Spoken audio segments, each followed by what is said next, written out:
dovoljno snažno da zagrmi tvoje ime, jer ime je znak, ali je i znak kad ime može da zagrmi. Marija!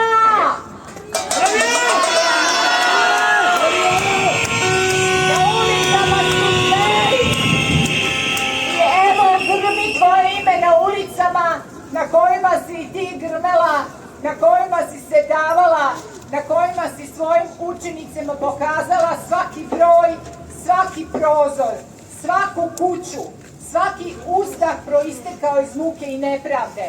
Nepravda naneta tebi samo je njena sramna osveta, jer najveća je satisfakcija da se suprotstavi pravednici, ženi, antifašistkinji, onoj koja se bori protiv antisemitizma, onoj koja nije izdala ideale oslobodilaca.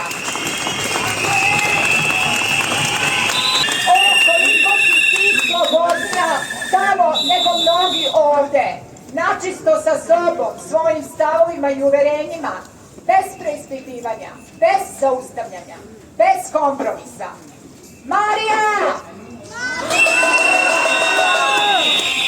Kako u debelo uho zamosti nežno reći? Kako u sistemu koji ne prepoznaje vrlinu biti hrabar, istrajan, nepokolebljiv, kako ostati veran svojim uverenjima kad više niko ne veruje? Kako se obraziti bunt i suze? Ili su to ipak deca iste majke, plakati se može iz mnogo razloga?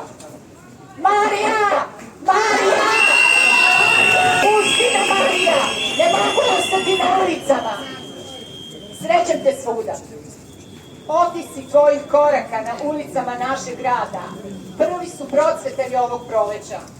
Izgorili holograme na limanu, na onoj autobuskoj stanici gde se srećemo kad idemo u školu, na keju žrtava racije, gde čuvaš bolne uspomene zato što se ne smeju zaboraviti, na uglu Miletićeve i Nikolajevske stražariš da sneg više nikada ne bude crven, na stepeništu pozorišta mladi kličeš Ignjetu Pavlasu, ćutiš ispred sinagoge, čitaš u zbornici, kačiš svoje večere, oko vrata stavljaš svoju pištaljku i jurišaš. Ime tvoje borim se da ne zaboravim kao što se pesnik boji da ne zaboravi nekakvu tek rođenu u mukama noći, veličanstveno, jednaku Bogu. I neka mi oprosti veliki Vladimir Vladimirović, što njegova neće biti poslednja.